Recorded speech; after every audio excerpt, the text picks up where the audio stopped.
hoyaalay hoyaalay hoyaalay hoye allaahedhe hoyaalay hoyaalay hoye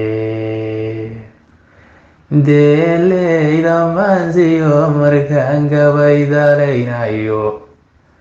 dulmi uma abure xaqan dooji leeyahay aan daliilsha dawgii runtaan idin dareensiine dabka oraani duufaanadiyo dagaalka qiiqaya diya maal wixii dollar iyo dinar lagu waayey hidawaqyada dakaam iyo dukaan laga dawareeyey waxaa dooniye bowadan lagu dabalayne ma dooneyn dadkaygow inaad danaq dareentaani isu diira diintayna tidhi dulqudhanaaye wardegdega dabuubtaan maqlo dilay jidhkaygii dadka reer hargeyso wixii dakhar ku soo gaadhay dayiim waxaan baryayaa inii laga dawoobaye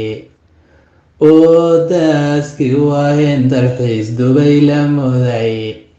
isu diira diintayna tidhi dulqudhanaaye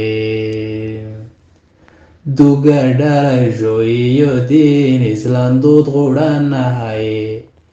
isu dumaan isdafaca markay dani misetayso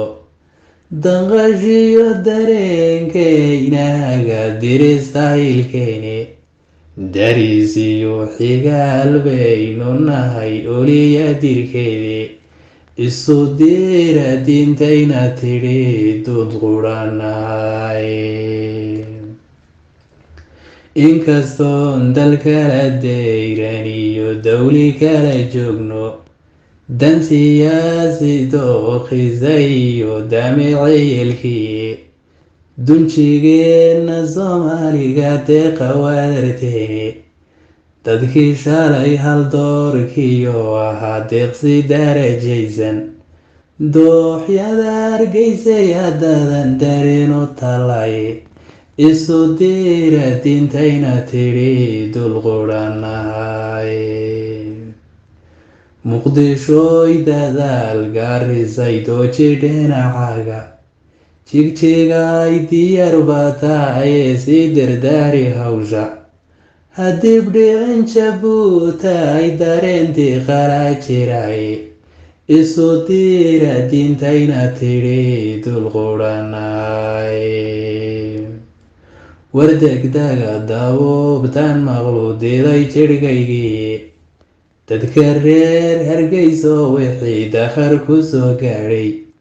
dayiim waxaan baryayaa inii laga dawoobaye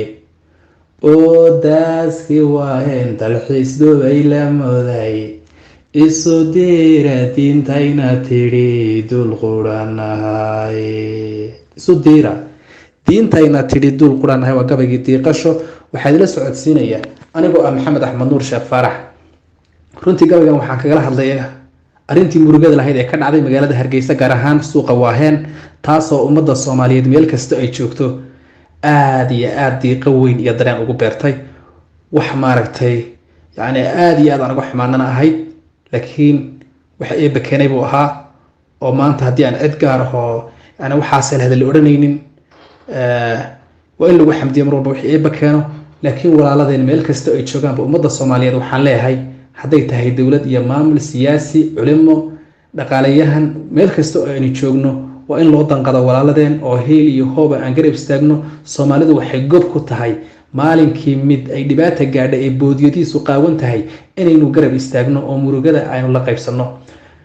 ganacsiga halkaa ku basbeelay aynu ognahay inuu yahay ilihii ummadda soomaaliyeed meel kasta oo ay soomaali joogto iyo xataa east africa waxay ahayd meel aada iyo aad yani loogu xiran yahay ummadda soomaaliyeedna ay wada dareemi doonto walaalaheena reer somalilan gaar ahaan reer hargeysana waxaan leenahay walaalayaal waa idi garab taagannahay heel iyo hooba